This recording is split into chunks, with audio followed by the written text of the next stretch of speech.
Hey everybody, Joe with the Gym Life Podcast. Another one of our exclusive interviews, and this one we've been waiting for quite some time now. As a matter of fact, we actually pushed it because if we'd have done this last week, this guy at the table right now might have been putting his head on the table going to sleep on us as he was prepping for North Americans. So we got him just after North Americans. Without any further ado, Hamza Hmaidi, thanks for joining us today at the Gym Life Podcast. Thank you, I appreciate it. Let's get right to it, man, because it's fresh in your mind and you're back to having some carbs in you right now. How was your experience at North Americans this year? It was an amazing experience. Me and Scott McNally, we pulled the best shape that I could be in we worked with what we had, Yeah. you know. I was dry. Condition was a little bit, like off, just slightly. But we know we have to improve for that, for the Mr. Olympia Amateur in 4 Yeah, because weeks. you're getting to, we talked about that earlier, your next stop is the Amateur Olympia. Yes. And you mentioned you and Scott's plans going into this show, or I should say this trio of shows, your qualification at Ironman, your trip to North Americans, and this was kind of always on that list just to see where your conditioning lied. Yes, exactly. Yeah, we know we were not going to be 100% for the North Americans, but we know that we have plenty of time to be like 100% in Orlando, Florida. Yeah, that's nice to know that, and we talked about this briefly, that there's a few of these shows that are kind of stacked up that give guys of your caliber opportunity to really dial it in. North Americans, you had how many people in your class? There were 39 people. Yeah, that's crazy. That's 39 people in your class. I referenced Shannon a few times because Shannon was on our show, as you know.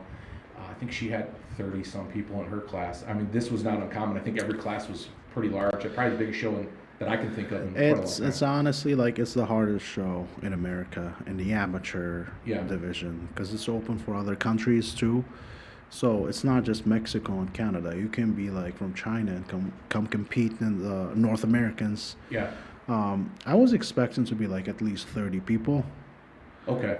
And I was hoping to crack that top 6. That was like the goal. I know. Pretty nice finish. Yeah, I was hoping, but we fell short. We got 9th, so I was really pleased with the way I looked, with what we were working with. That was like the best package we could have done. Well, I've seen your progression over the last couple of years, so yeah, there's no doubt about it. I mean, what you brought to the table, what you're bringing to the table right now is, and we'll talk more about your training and some other things as well. But North Americans, I imagine there was a lot of people that were weathering this COVID storm last year that just had this circled on their calendar, and I guess we got the best of everybody there. But a top 10 finish, you can't be disappointed with that.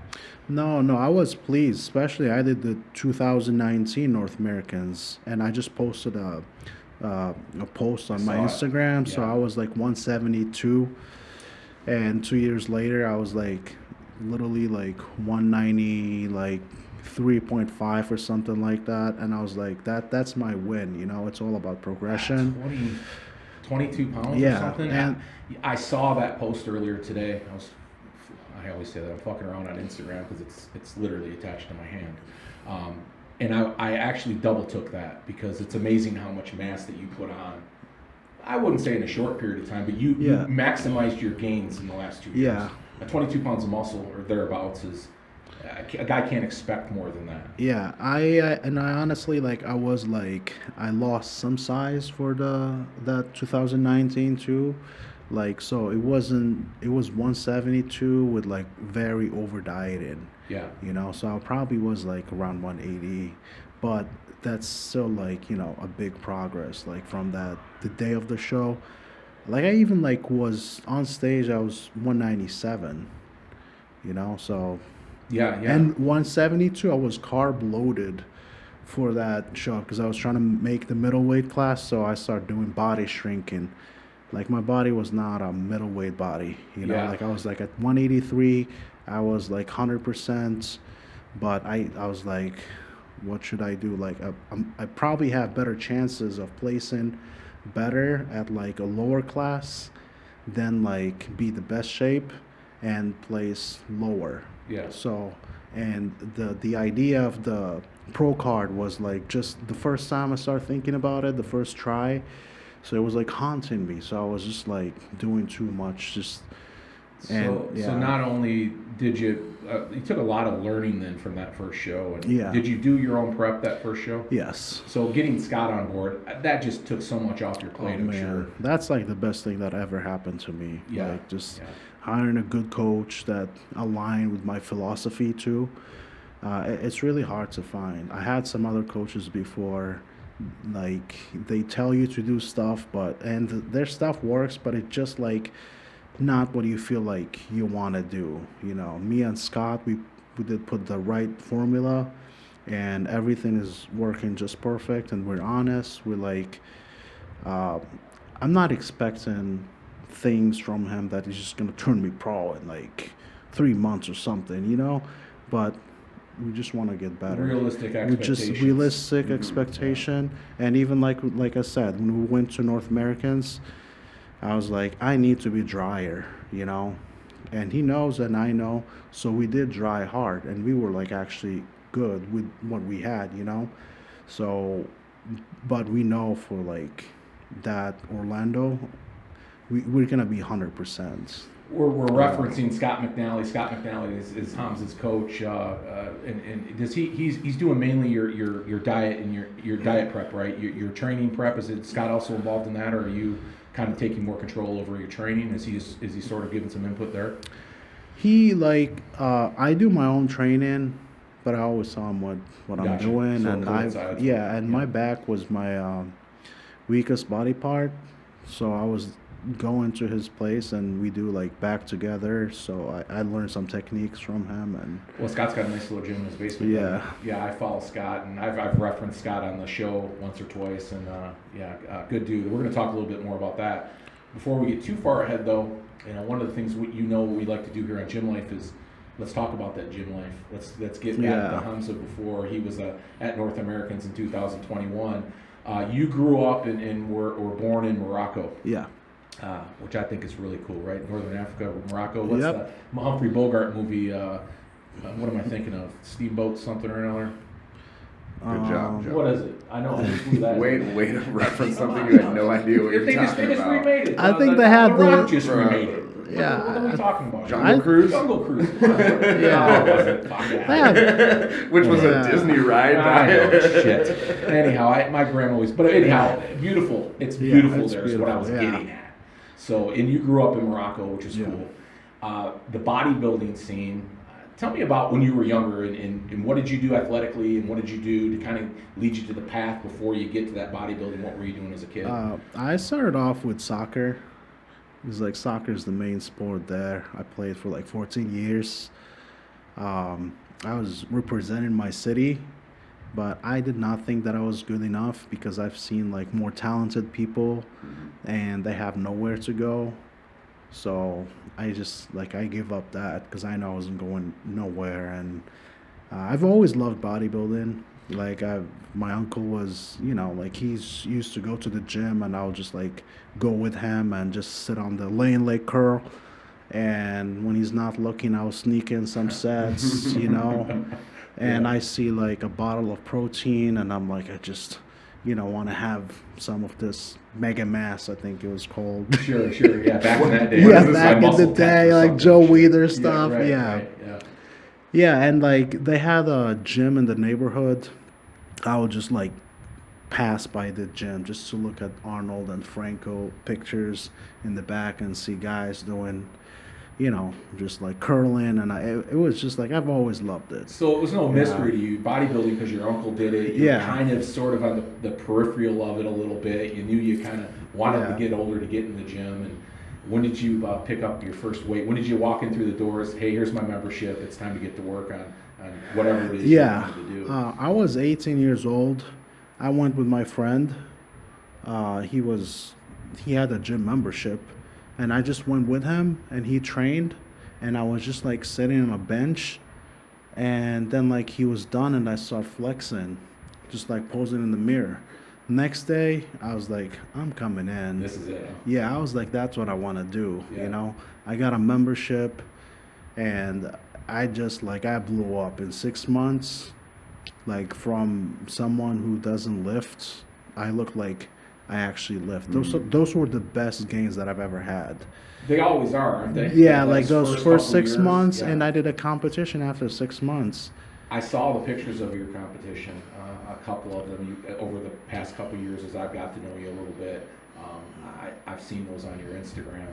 You did look pretty damn good. I mean, listen, not too shabby for your first couple of competitions. Honestly, like even before I started training, people were asking me what gym do I go to. That's always good. And that was like a motivation for me to go to the gym, because I was like wearing those like small like shirts, and like just my shoulders were like looking similar big. to what you're wearing right now. Is that kind of.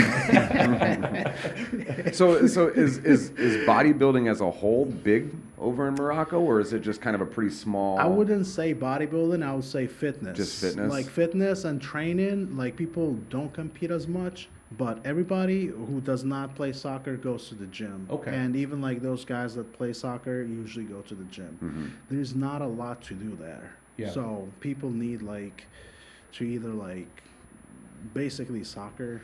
So we training. view Morocco kind of, I think, as that sort of exotic sort of destination, right? I mean, that's what I was trying to get at. It is. It's Oh yeah, it's pretty nice. Beautiful. Yeah, it's beautiful. Just not a lot to do as a young person, is what you're saying. Yeah, it's just like to visit. That's like one of the best countries to visit. Yeah. Like to see like different things and like mountains, desert, like every kind of, like it's beautiful. There's snow there, and it's just a small country, and we're on two oceans, the Atlantic and the Mediterranean. It's just like beautiful. There's a lot to see. Just like it's hard to find a good job and like things like that. Yeah, but to go visit and stuff, Right, it's right. like the best. Yeah. So your bodybuilding scene there is more of a fitness scene, but there's enough guys in your gym that were bodybuilding. It looked like even that competition that you posted a picture of, there were some entries in that. I mean, it still was big enough to have some exposure as a sport, right? Yeah, Okay. definitely. Yeah, it's like, and you can make money. Like, I made money just from winning shows there, just like small shows. Really? Yeah, and you don't have to pay any registrations for the organization or like pay an entry fee. I never paid any of that, and every time I competed, I got money. Like at least like I'll get like $500 or something, Wow. and I'll get protein and like supplements and stuff. And the trophy, it's like They treated you pretty well. Then. Yeah, So they these were. promoters, Yeah, I guess maybe in large part because there wasn't a lot of guys walking around that wanted to condition themselves well enough to get on that stage. They took care of you. yeah, definitely, yeah. Wow, wouldn't that be great if that was like that over here? Huh? I wish, man. I wish. Like when I was coming here, I was like, like you look at the big guys, Yeah. the top pros, and you're like, oh, I'm gonna go there because I train hard and like I have the dedication, and I'm, like I might get sponsorship or something, but then you realize like there's Small not. fish, big pond, Yeah, ocean kind of yeah, thing over here. yeah. Yeah, right. The whole scene itself is pretty big. Yeah. Who were your who did you look at in the bodybuilding scene from there globally? Like who were you looking at as like, wow, that guy's something special? You followed him, whether it was on social media or just in the pages of a magazine. Who were the guys that you were looking at the time? Back at the time, I looked at Franco. Franco. I mean, you're going way back. Oh yeah, Franco. He was like the first one that I saw, and I liked the way he trained. I'm always like attracted to strength. I'm a bodybuilder in heart, but like I always like We'll want talk to about train that, and you're training, Yeah, and before, I mean, obviously I've seen Arnold, and I'm like, I look nothing like him. He's so tall. I thought like you had to be tall, very tall to be a bodybuilder. I didn't realize that most bodybuilders are like 5'6" to 5'10" max. Then So when you I gravitated towards Franco because he was similar to you at the time. Yeah. That's not a bad guy to look up to. It's interesting to me because you're a fairly young guy yourself, or fairly young. I say yourself like me, right? I'm fairly young. That you gravitated towards that golden era then of bodybuilding. Yeah, that scene, that normal, the current scene wasn't something that you really ever really looked at. It was more those golden era guys. Yeah, that was like I said, Franco was like the first one that I did look up to. Danny Padilla. Then I started looking at the Ronnies, and because that was like the time I started training. It was 2008. Jay Cutler is I think he's still like my favorite. Okay. Just when it comes to every aspect of bodybuilding, fitness, health, business. Like he's the man. Yeah. So I look up to him a lot. And also, like, when I look at physiques, I look at people like who I can maybe look like my height, kind of my structure, Yeah. Who would you compare yourself to? I mean, I think when I look at you, I mean, without listen, you're here, and I admire you a ton, but you have a complete. I mean, I'm sure Scott agrees with, and Scott's your coach, he would tell you, but you're an X-frame guy. I mean, you got great separation. Muscle bellies look great. I mean, you honestly, you brought your legs up from that first nationals to now, or North Americans to now. I mean, you kind of are going into it with a lot of attributes that a lot of guys are looking for. You're kind of getting to that point now where you're covering the bases. Who would you compare yourself to? I would like to look like Mark. Do you know Mark Dugdale? Yeah. Mark Dugdale is one of the people Mm-hmm. that I look up to. I don't think I would ever look like him because it was like so round, so and I look up to all like the top 212 guys, Right. Like I look up at maybe. Of course, you don't remind me too much of him. No, I don't have his lines. Like he's just too pretty. See, I have that problem too. I want to look like Kai Green, but there's a lot of problems there. You guys are both pretty flamboyant, so. Listen, I'm more like Kai Green than I know. Maybe you are. You even get that hair going in the Bro, his hair is awesome. Shave this off. I like Jose Raymond. Yeah, I think that'd be a good that comparison. guy is a tank. Oh, totally. Yeah. Jose Raymond is the real deal. Yeah. There's a few of them out there. I mean, Gizo Pete's anymore. The 212 division is, to me, probably the most competitive. So when you look at that as a guy with your structure and thinking about the future and going after, and I know it's tough. You're a humble guy. You're saying, well, listen, let's not talk about the day I turn pro, but I know it's in the back of your mind. That's No, I know definitely that I'm gonna turn pro and I'm gonna be a 212, and after that, I want to be a good 212 pro. Yeah. The time. It's not in my hand. I'm doing the work. I'm doing everything I can, and I know like it's gonna come when it's supposed to be. Yeah. Like I did before. All I'm thinking about is pro card. Now I really don't think about that. I think about looking like a pro. Like the later that I get that pro card, the better I'm gonna look, and the more competitive I'm gonna be with the pros. Like, let's say I got a pro card like 2 years ago. What was I gonna do? With the pros. Yeah, that's a pretty profound way of looking at it, and I think a lot of guys, probably can take something from that, because I think we're in a era right now where we've mentioned this before, and it's not like people haven't mentioned it, that it's just there's about this the instant status. gratification, Yeah. right? Gratification. Whatever it takes to get there now, without any No. thought of what do I do then. But it's good to see you're kind of turned your sort of thinking around that a bit. And I know people that you've surrounded yourself with, and I know one guy in particular that's a friend of our both is Todd Whitting. Pro. Todd is an How awesome big is guy. Todd in your life right now? Todd's a guy that I love and respect. He's got a level head on his shoulders. I know you and him do a lot of talking today. Yeah, man, like he motivates me a lot. And especially I get compliments from people that don't know much about bodybuilding, and they're gonna tell me, hey, you're gonna go there and you're gonna win, and blah. I'm like, thank you so much. But when you talk to someone who already did it, and he I think he admires the training, and the dedication that I have, and he tells me that I have good physique and all that stuff. But I just need to be a little bit more bigger, more seasoned, and I think I'll be there. Well, Todd's not a guy that'll bullshit with you. I think you get people like that in your corner, and we've mentioned that as a part of our team sometimes, right? Whether they're directly a part of your team like Scott is, or they're on the outside of your team or in there like Todd is. You just want people to tell you the truth. Yeah, and that's exactly what I want, because I actually work with. I'm a nice guy. You won't find a lot of people are saying bad things about me, but I actually like to hear some negative stuff, Criticism. Because that kind of criticism, motivates me, because everybody's just hey, you look good. Sure. I'm like, thank you, but just tell me something bad so I can get some more fire in me, Over, I'm gonna insult the shit out of you now. I got a few things I'll think about. So no, you are a nice guy. You're an easy guy to talk to for sure. I know when I met you a couple years ago, pre-COVID, and we had gotten a chance to, well, I should say I spotted you a few times when we talked in between sets here and there. I actually referenced you on the first show, and I didn't say your name. I was trying not to name drop right away, although I seem to do that pretty frequently. Well, that's a part of our show. That's nice. Yeah, I dropping. appreciate that. But I referenced it before that you were one of those guys back then where I said, man, these fucking bodybuilders can get so strong anymore. You're a blood and guts kind of guy. You're heavy, man. And when heavy, and you're putting up some weight, and I don't mean heavy body. I'm talking. I don't think a guy of your stature that I've ever seen before, you're a strong dude.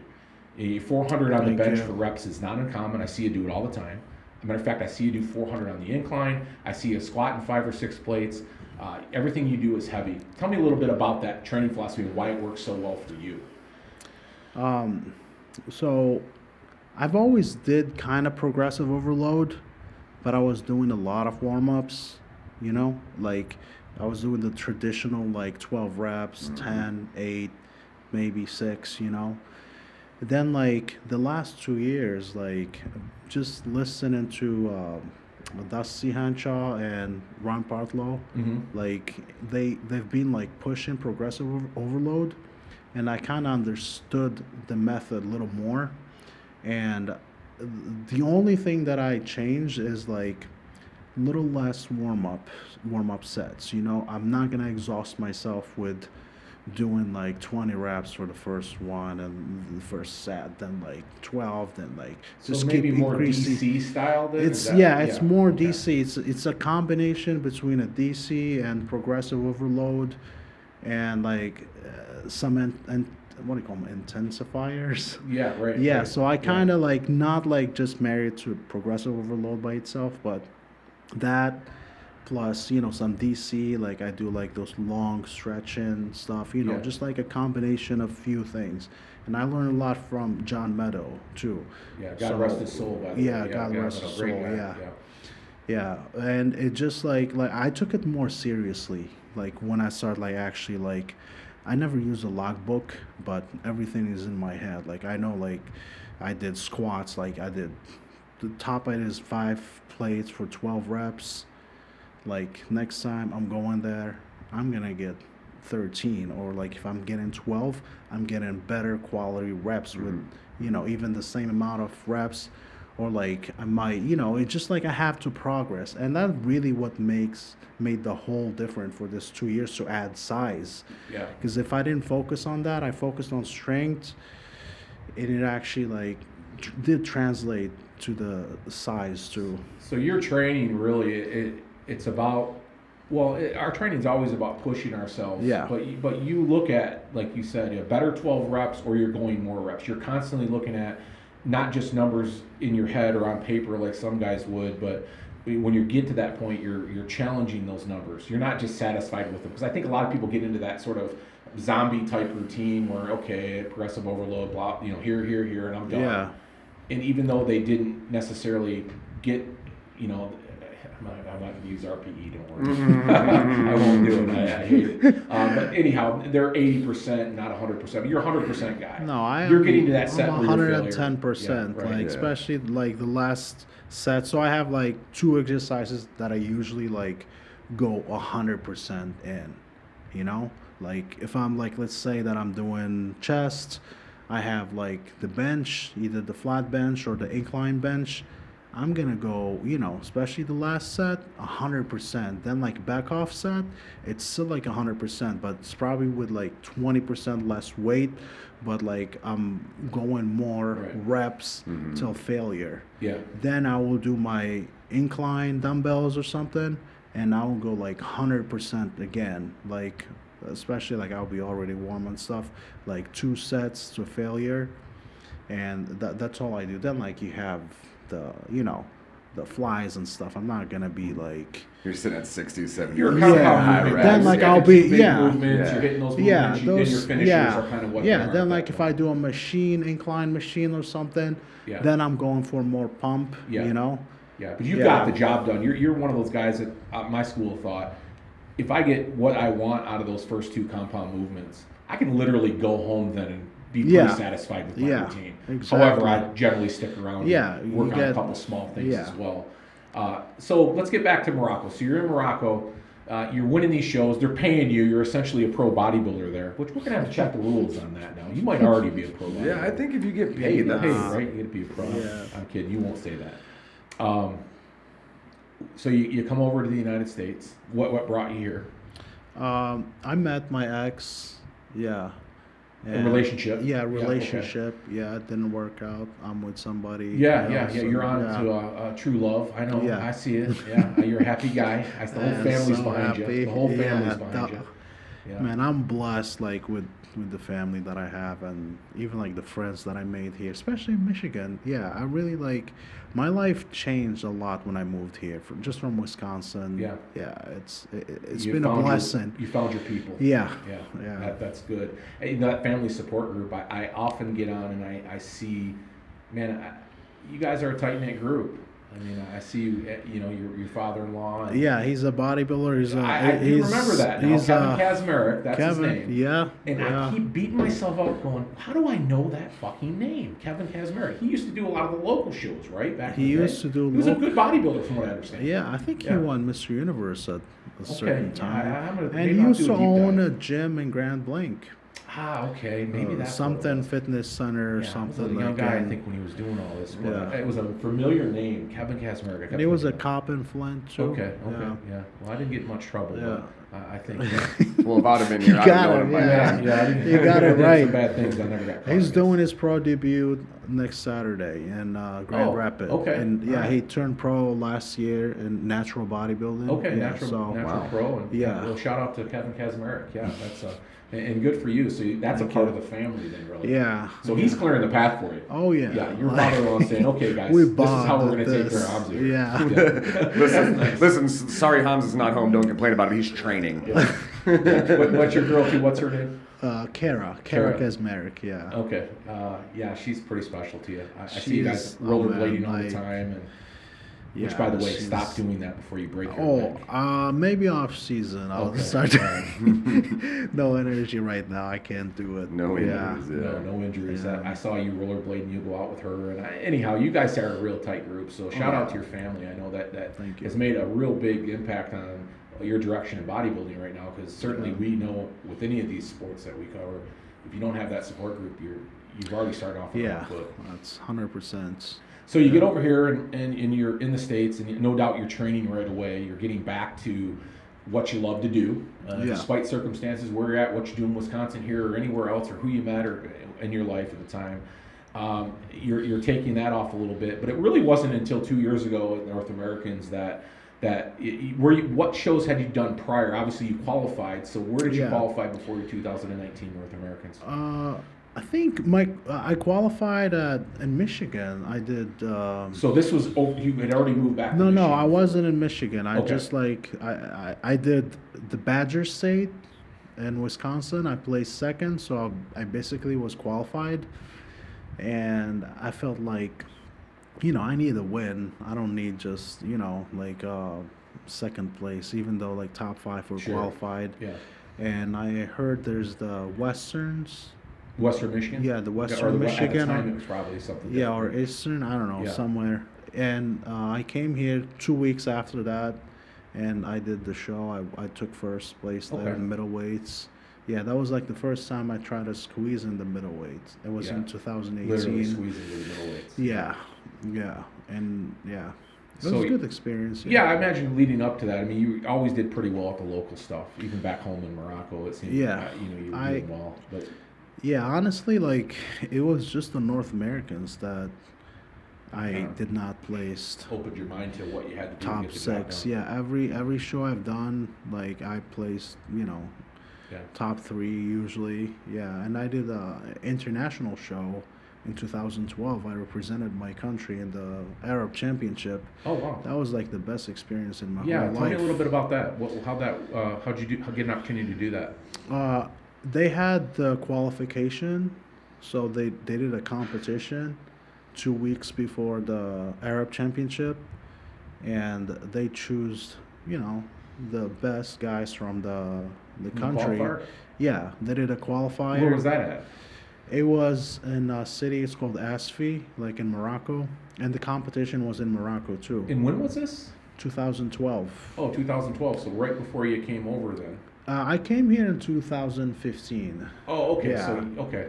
So I was I was a junior, so I represented the junior. That was a pretty awesome experience. Huh? I was the best. Like they paid for a 5-star hotel. Oh my God. And All they these paid bodybuilders us over there. What are you after the doing here? competition, Yeah. and it was the best experience of my whole life. And where was it held, that big show? It was held in Marrakesh. Marrakesh. Marrakesh. Okay. Yeah. And geographically, Marrakesh is where in relationship to Morocco? I think it's kind of like almost in the center.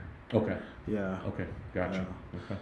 Yeah, I'm trying to picture it. You know, I'm a geographical kind of guy. I'm geography. You are not geographical. I watch geographically challenged. Seriously, I am. Yeah. I do know Morocco, though. Damn it. That damn Humphrey Bogart reference just took me right out of the scene.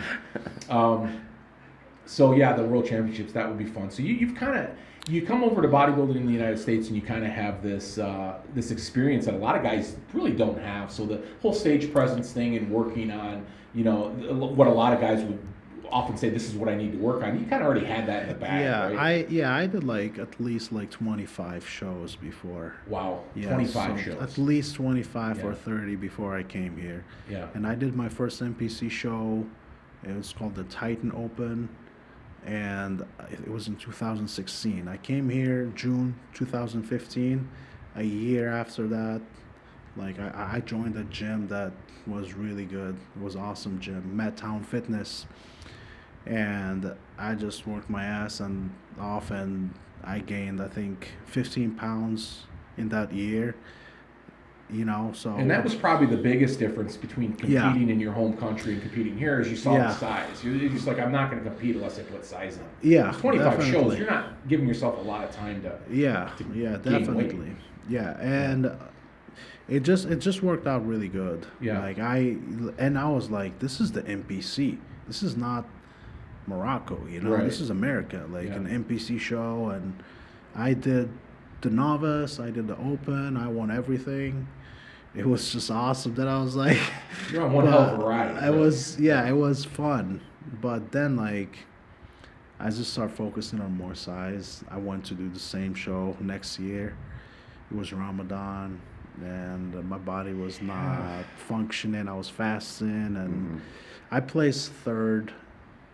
But then, like, I was like, I was kind of spilled a little bit. Yeah. So then, like, next year I went there and I won again. You know, I remember running into you at the gym during Ramadan last year, and I thought to myself, boy, yeah, I never really thought about that for a bodybuilder, right? Because a lot of folks don't know it. Yeah. It's a religious holiday, and you have to fast all day, and you get to eat at night, right? Yeah, you get to After eat at sundown night. or something like that, right? Yeah, it's like 16, 17 hours of fasting, no water, no food. Yeah. I guess it's kind of like prep at one point then at the end, Oh right? man, that's how we started this prep. We started with Ramadan first, then like, You got a 30-day jump. Yeah, because I was waiting just for Ramadan to go, Yeah. so I can start prep. It also, like, as much as it's kind of like, kind of hard, but like, you get a little reset. Like your digestive system. Sure, yeah. There's a lot of benefits to fasting for sure. It's Yeah. funny how we're finally picking up on that. You know what's funny is I worked with a lot of guys that, you know, observe Ramadan, and like, man, just watching them try to work sometimes, just the level of exhaustion, you know, kind of towards the end of it for sure. Yeah. But yeah, there's all kinds of health benefits to fasting. I mean, now like it's the most popular thing on the internet to do intermittent fasting, Right. 16 and 8, right? Like eat everything in an 8-hour window. Everything. And they're like, listen, we've been doing this for like 1,000 fucking years, right? Glad you finally caught on. Yeah, I was fasting since I was 7. Like since it's 7, not- I fast 1 month a year. Yeah. Not difficult for you to work it into your routine. I imagine you take Yeah. a normal guy that's never done it and say, okay, this is what you got to do, and you got to work out, and you got to prep. It's just an impossible task, but it's a natural thing for you, obviously. Definitely. So I don't want to harp on that too much. I just thought that was really interesting. I'd run into you a couple times, and we'd have that conversation. So you get over here. You're on one hell of a ride right now. You move up to a weight class. You put on some more pounds. 20 pound, considerable amount of poundage, obviously. And you look at your physique from 2019 to now. your biggest changes in my, well, everything changed, honestly. I've taken a close look at your picks, but Yeah. your legs certainly have Yeah. honestly doubled in size. I mean, your back is something else as well. Yeah. Now you and Scott are looking at your total package and going, okay, what do we need to work on? But you're right where you feel you need to be at the moment to get the job done, and you hire Scott prior to that. You guys come to that conclusion. He's working with you now on your protocols and your prep. You say that relationship's going really well. Really well. What Yeah. type of changes did he make for you right away that you felt were some big game changers as far as your routine was concerned? Was there anything glaring, or was it just tweaking? It was just tweaking, because I was like in a good role for like off season by myself. The thing he changed is I was like eating a lot more fats. You know, I was like more fats, a little lower carbs, and high protein. Protein was stayed the same. The thing he did, he changed like the fats to more carbs. So Okay. and that actually did help a lot. And I was just like held more accountable when I was doing my off season. I was eating a lot, but not like counting. I would just like buy a rotisserie chicken, Yeah. eat half of it, you know, with some little bit of rice, and like eat the leg, eat everything. But with him, we focused on like more lean meats and like just like higher amount of carbs. The carbs were like little, almost like too much for me, but then like I adapted to it, you know. And Yeah, yeah. that's like the main change we did, and it actually helped my performance too. Yeah, and the changes were like weekly in off season.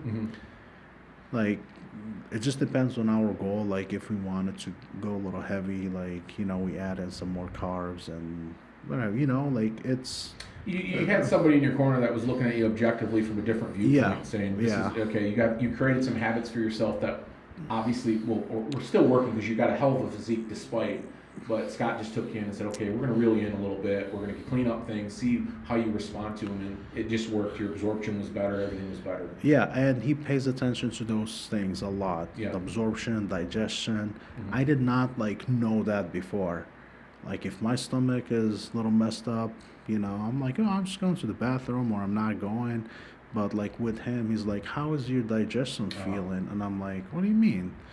And then like I start like paying attention and to how I feel, you know, like then I start including some more fibers, and then I'm like feeling really good and lost 3 pounds, you know, just with little tweaks that he tells me to do. And Yeah, they- that's yeah, nice. I love to hear that about absorption and digestion because that's something I've had enough opportunities over the years to talk with prep coaches and stuff, and rarely do you hear that. Yeah, I think you hear it more and more now, right? Because guys don't want to have that bloat. Right? Yeah. That was an epidemic for a long time. It was all about digestion and absorption. Yeah. I get it, some other stuff, but that's for another talk. But in any case, so bringing on Scott was a huge move for you. You guys got big plans coming up. The Amateur Olympia is coming up. It's 4 weeks away.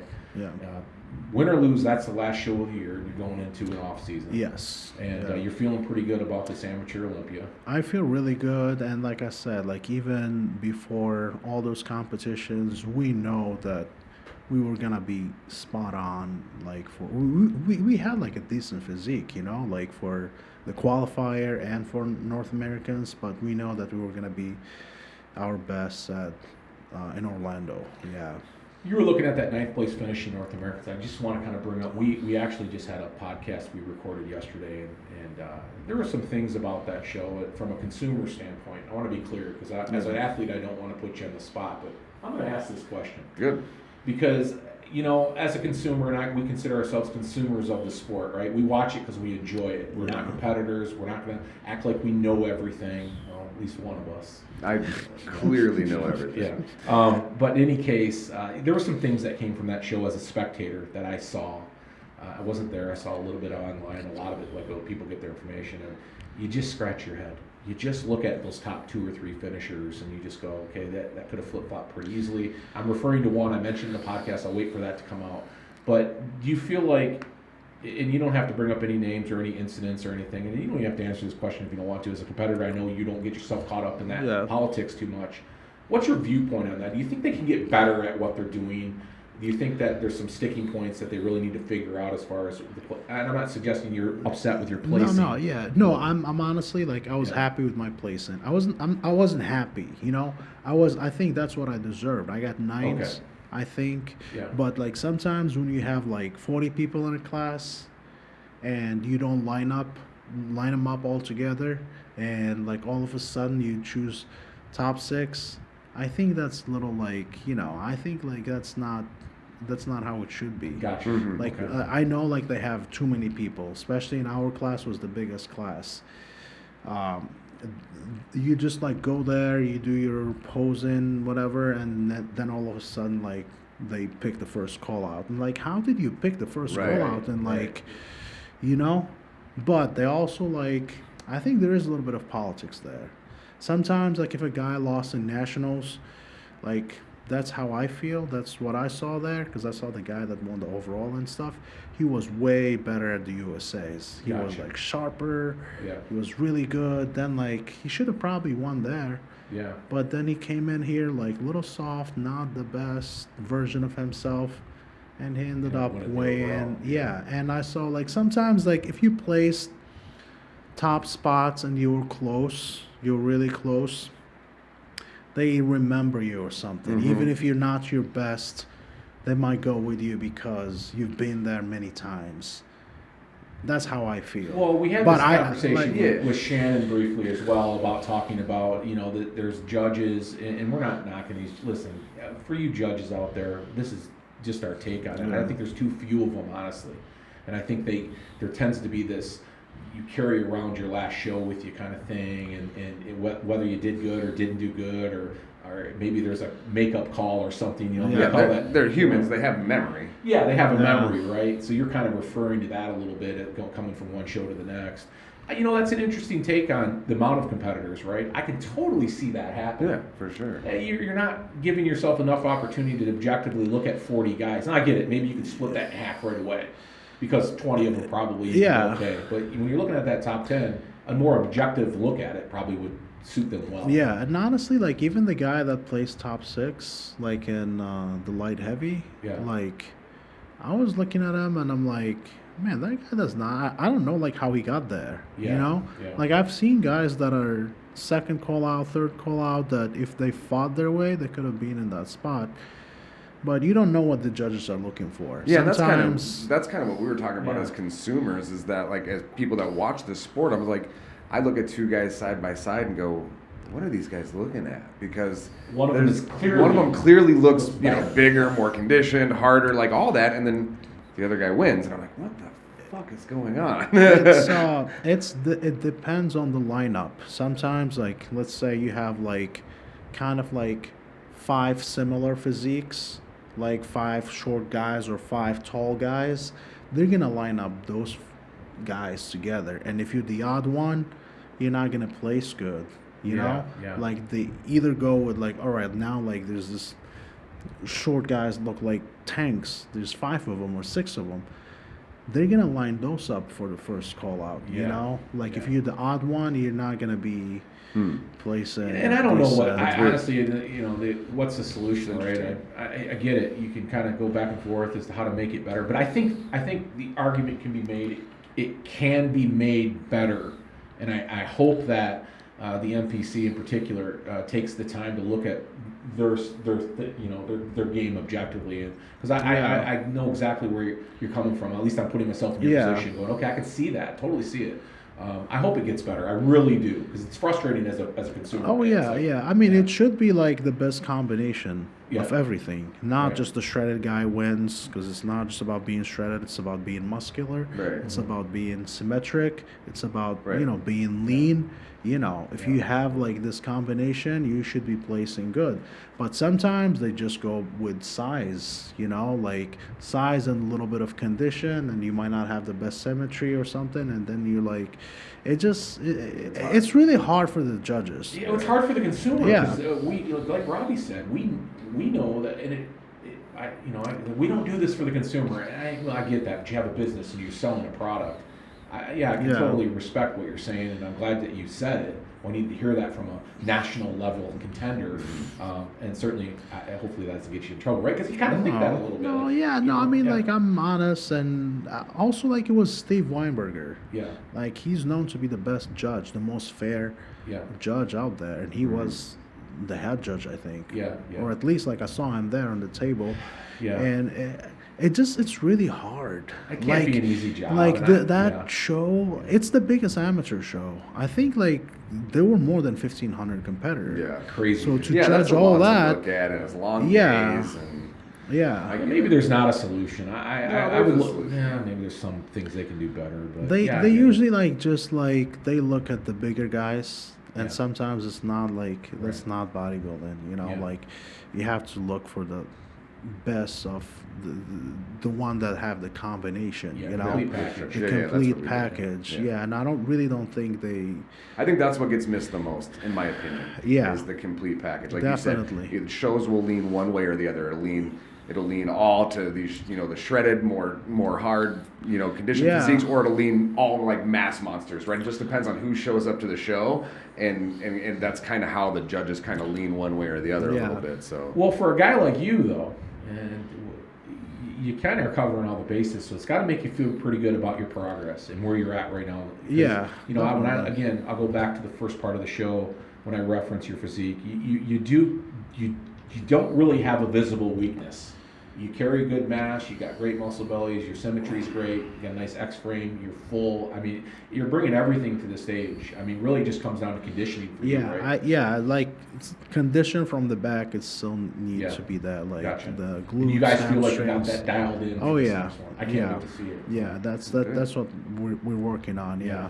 Well, I tell you, Hamza, I've been waiting for this interview for some time, and it's special in my heart because you're a friend, and I've known you for a while, and had an opportunity to train with you. I know how intense you are and how hard you work for this bodybuilding stuff. So I appreciate it. thanks for joining us, and we're going to do a follow-up with you. We're going to do it with Shannon soon. We're going to give Shannon a call this week because we know we want to give you guys a little time after a show to carb back up and get your senses right. So thank you for putting that off. Thank you. I appreciate it. And thanks for coming on the show. Is there anything else you want to say to anybody? I just want to thank you and Robbie for inviting me. That means a lot to me. And I want to thank my family, my girlfriend, Kara, my dad. I call him Dad. Yeah. Kevin, Kevin. Casmary, Ma. I just want to thank everyone, and I hope you guys enjoyed it. Yeah, man, sure. you're great insights, and you're a guy that we hope to have back on. We'll get with you I would right love after to. the Orlando. Olympia Amateur. Yeah. Yeah. So good luck in that. And thanks to everybody out there watching our interview with Hamza. And share this video and share this podcast because that's how we get our job done here. And we'll get with you guys with a few great interviews we got coming up, and we'll see you next time.